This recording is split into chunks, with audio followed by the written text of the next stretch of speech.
UGC net JRF Sanskrit की बात करें तो यहाँ पे पाश्चात्य काव्य शास्त्र में 3 लोगों का नाम सिलेबस में मेंशन किया गया है, अरस्तु, लॉन्जाइनस और क्रॉन्चे। अरस्तु की जब हम बात करते हैं तो अरस्तु जो थे प्लेटो के शिष्य थे और इनके अरस्तु के शिष्य थे सिकंदर मकदूनिया के थे। खैर हमारे लिए ये इम्पोर्टेंट नहीं है, इम्पोर्टेंट है कि इन्होंने क्या लिखा है। इन्होंने लिखा है पेरीपोएटिक्स।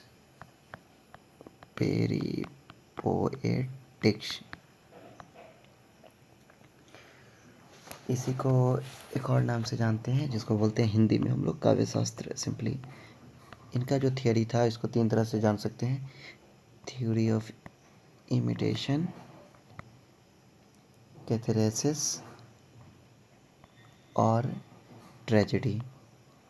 मेनली ट्रेजेडी के कारण जाना जाता है, त्रासदी ऐसे भी ग्रीक साहित्य त्रासदी के लिए जाना जाता है। कैथारेसिस विरोचन का सिद्धांत और इमिटेशन जो है अनुकरण का सिद्धांत।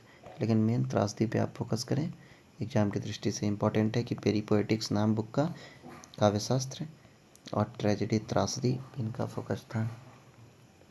प्लेटो के शिष्य थे, ये थोड़ा सा इम्पोर्टेंट हो सकता है। एक और बुक है इनका रियोटोरिक्स,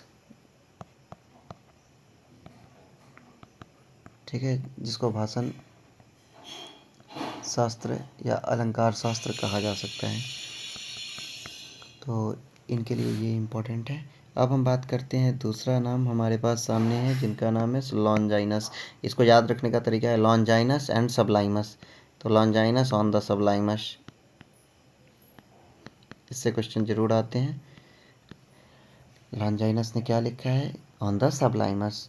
सबलाइमस ऑन द सबलाइमस का ही दूसरा नाम है पेरी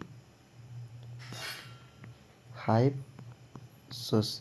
इनका जो सिद्धांत था लॉन्जाइनस का वो था सिंपली औदात्य, कि भाई बिना उदात्त गुण के जो है सो कोई भी काव्य काव्य नहीं रहेगा। वो सिर्फ तब उस हालत में वो आम जन वाली अगर लैंग्वेज में लिखा जाए, आम जन वाली चीज़ें किया जाए तो वो अलौकिक वाला फील नहीं देगा। साहित्य में कुछ तो अलग होना चाहिए, ठीक है। यह उदात्तता, जैसे मनुष्यों में हम लोग कहते हैं कि ये उदात्त गुण है, ठीक है, सेम वे में।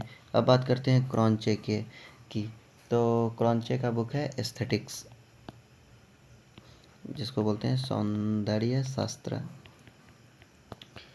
इनके बुक का नाम है एस्थेटिका। तो ये इस तरह से तीनों का नाम,